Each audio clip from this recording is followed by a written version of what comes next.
Hey guys, Haz here at Shield Canine, and today we are going to talk animal behaviorists. Some shots are probably going to be fired. I might get some flack for this one, but that's okay. You know me, I'm a blunt guy and I tell the truth and I say it how I see it.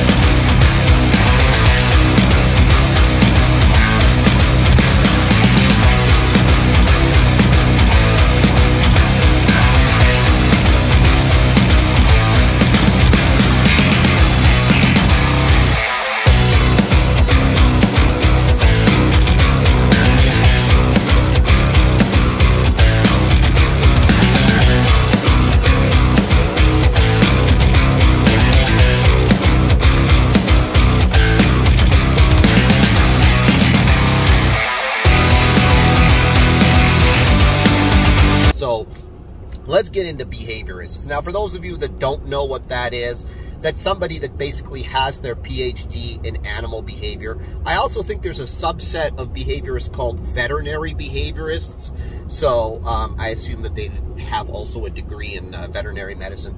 Anyways, you may have encountered a behaviorist if you went to your vet with a behavioral issue. So a lot of people go to their vet when they have a behavioral issue and they say, hey, I got this problem, and the vet refers them to a behaviorist. If your vet isn't so fortunate as to know a fantastic trainer like myself or someone like me.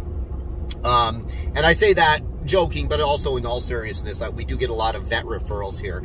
But also a lot of vets who don't know somebody like us, you know, that have the reputation of being able to deal with, you know, dangerous and difficult behavioral issues, they will refer to a behaviorist. And, you know, if you go to your typical positive-only dog training place, a PetSmart, you know, whatever, Cookies and Love, whatever, the ones that are selling the Cookies and Love, right? They will any behavioral issue, they're not going to deal with it. They don't want anything to do with it. It's bad news for them, so they will immediately refer you to a behaviorist because the behaviorist is going to be able to help you, of course. So let's talk about behaviorists. Now, as we already discussed what the qualifications of an animal behaviorist are, you know, this is the problem. You know, if you go to and if you've already gone to a behaviorist with your dog's behavioral issues, you've already found out just how limited the help you're actually going to get for the money you spend is, and you've already found that out. The problem with the behaviorists is they don't learn. I don't care how long you spend in university, you're not going to learn how to train dogs in university. And if you're a behaviorist, you're analyzing the behavior of the dog, and you're going to give the owner some really useful insights. You're not going to learn that out of a book.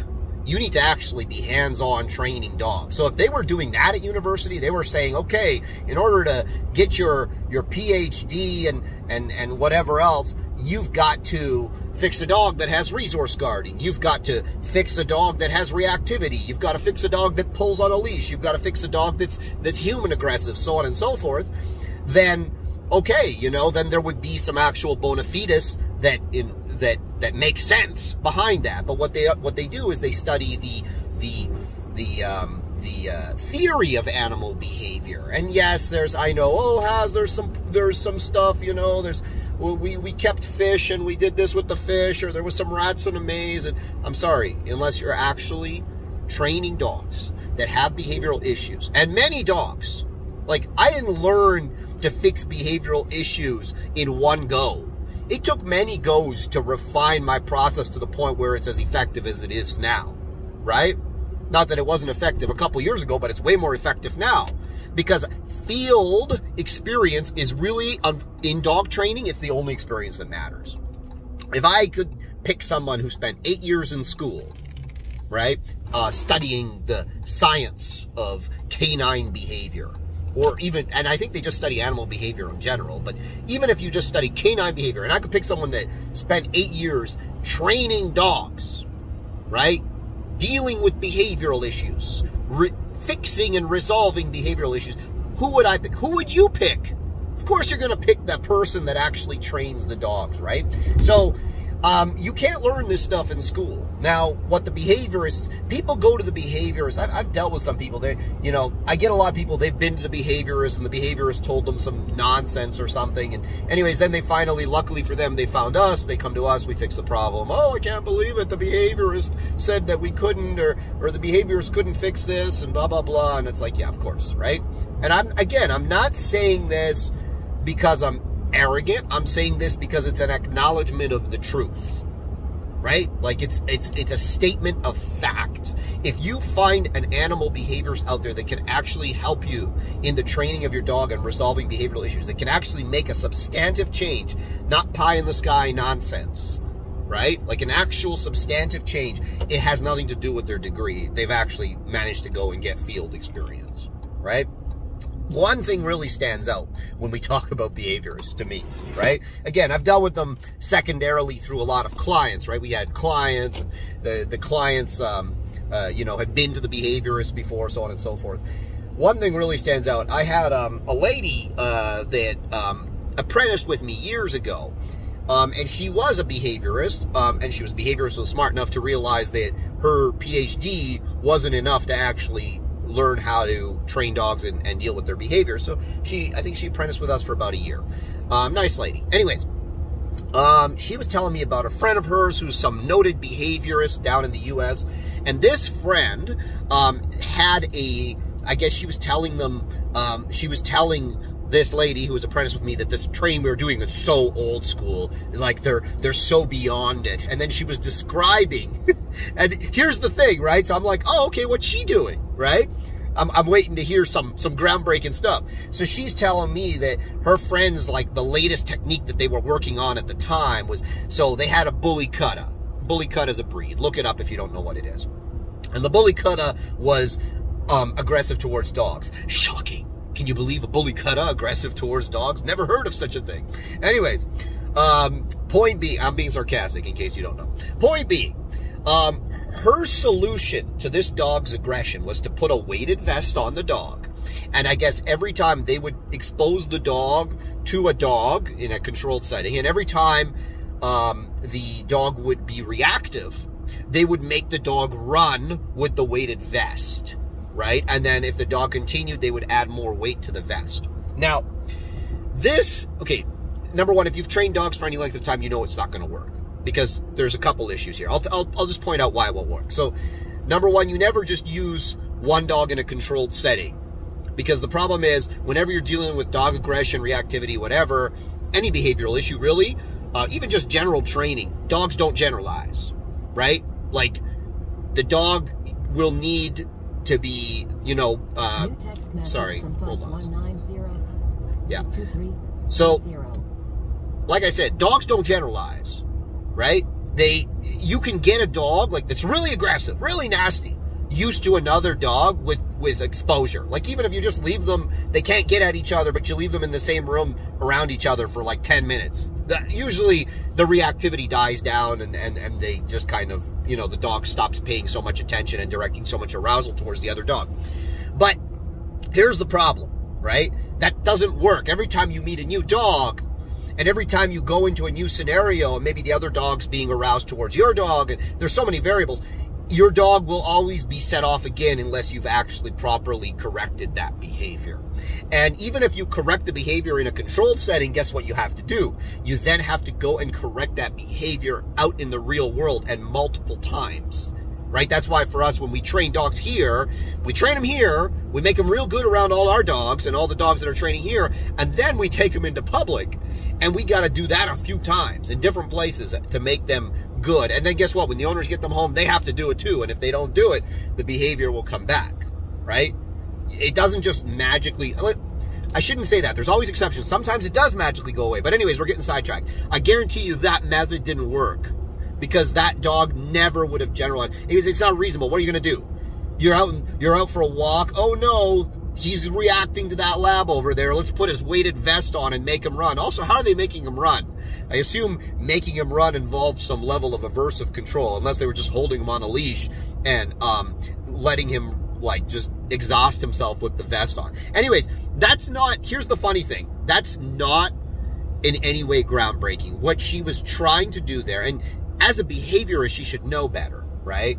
What she was trying to do is basically a horse trainer's trick, right? And it's not really a trick. In horse training, whenever the horse offers undesirable behavior, they make the horse work. They make the horse lunge, they run him around in circles, they make the horse work, and they basically give the horse rest, like you don't have to do anything when he behaves himself. That works for horses because horses are flight animals, right?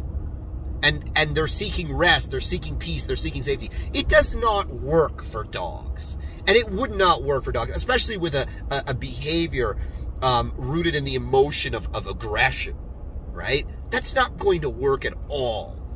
But this is an animal behaviorist coming up with some nonsense. Now, you give me that bully cut-up. In 20 minutes, he ain't doing any more reacting. Now, is that the end of it? No, of course. There's going to be a multifaceted approach that's going to go on, you know, for about 5-6 weeks. But point being, I don't have to resort to that kind of silliness because I know how the dogs think. Now, you might say, well, surely animal behaviorists understand that reinforcement creates behavior and punishment removes it. They understand, but they choose to ignore because in their course, you have to understand. So, B.F. Skinner, the father of operant conditioning, was a utopian idealist, right? He believed that the whole reason he came up with this theory was he wanted to prove that positive reinforcement is the best way to teach people and to teach living beings, which is true to some degree. The problem is not all of what you're doing is teaching. A lot of what you're doing is removing, especially when we're talking about behaviors based in instinct. It's not a question of teaching the bully cutta to not be aggressive towards other dogs. It's a question of correcting, inhibiting, and suppressing that innate urge that he has to be aggressive towards other dogs, if that makes any sense. So you're not going to get there with cookies, and you're definitely not going to get there with punishing him by making him perform exercise or making the weight vest heavier or whatever nonsense she was doing. But this is someone that has a PhD, that's an esteemed behaviorist in the field, right? Now, I just dissected her approach, identified where she got it, and identified why it wouldn't work in about, I don't know, 5 minutes. And I know this for a fact. I'll put money on it. I'll put $5,000 on it, right? $5,000. And if you ever happen to watch this lady, show a before video of that dog and show an after video of that dog just walking in public, right? Just walking in public around other dogs. Better yet, show them in the dog park. Let's see that, all right? I'll give you $5,000 if you can show that. Show that dog being aggressive and then show after all your wonderful training what happened, right? The thing with behaviorists, guys, is you have to understand with school, with degrees, especially in these days, but in the last few decades, it's really with kind of like the softer sciences, like behavior, right? With sociology, stuff like this. There's a lot of wishful thinking involved. There's a lot of what we wish were true. And since we wish it were true and we believe it should be true, regardless of whether it is true, we're going to reinforce that. And anything other than that is going to be strictly frowned upon, right? That's what you're going to get. You're going to get behavioral approaches to dealing with behavior that don't work. The other thing too is behaviorists never really learn how to use aversives, right? Like if you're going to train dogs, if you're going to train, animals or human beings to not do things that you don't want them to do, especially things that they find intrinsically rewarding because of the way that they're wired genetically and maybe through learned experience, right? You need to understand aversive control just as much as you understand reinforcement, both positive and negative. And they don't, because they might brush over it like, oh, we had some rats in a cage and we shocked them. And okay, that's not really learning. And that's the problem with a lot of behavioral science these days. It's based on a lot of myopic information. Information that is on its own. It's not in the context of the real world. It's not in the context of real life. I'm sorry, studying rats in a maze might provide you some information, but it's definitely not even going to give you close to the entire picture. Shocking pigeons into attacking one another isn't going to give you a lot of valuable information when it comes to dealing with canine behavior. You know, measuring the cortisol levels of a dog after you give it an electric shock, also not going to be particularly helpful. Okay? There are a lot of, they say science, it's all science, it's science-based, science is proven. You read those studies, you read them, go ahead and read them, and see how they derive, don't read the summary, read how they obtain the data, if they'll even share that. Some of them, they won't even share, they'll just share the summary. Share how they obtain the data, share how they developed how they proved their hypotheses.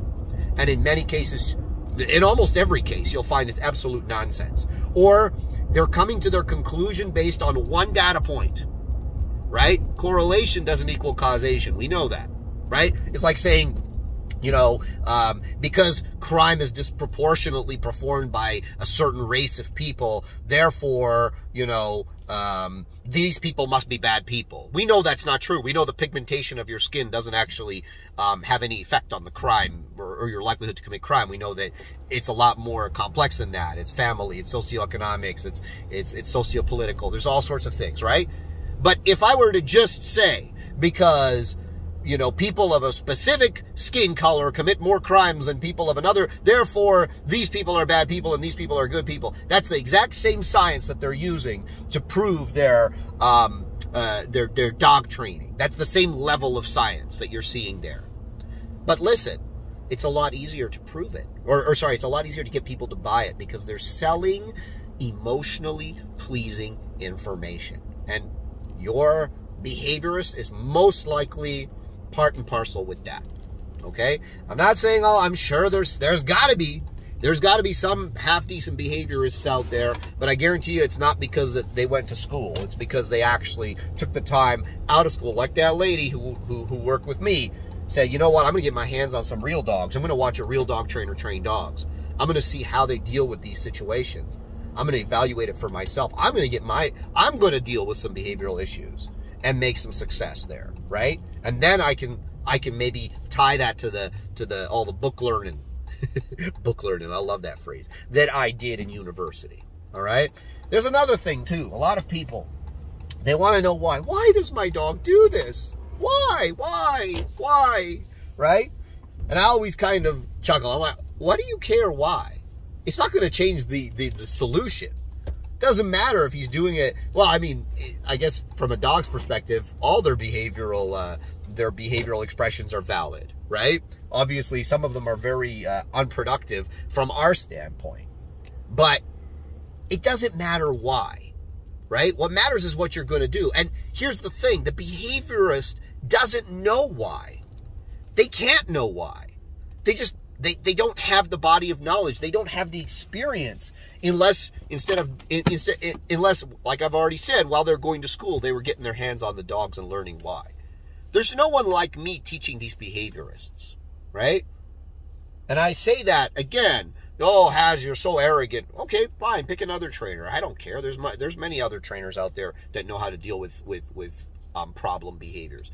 There's nobody out there doing it. It's some professor, right? Who, if he knew how to do it for real, he'd be out there making money doing it, not, you know, making whatever money he's making as a professor, right? He'd be making a lot more money out there as a trainer, right? Oh, Haz, how can a dog trainer make money? You'd be awfully shocked what a dog trainer that actually knows how to train dogs could do. But that's a whole nother topic. Anyways, point being, guys, behaviorists are not going to help you with your behavioral problems.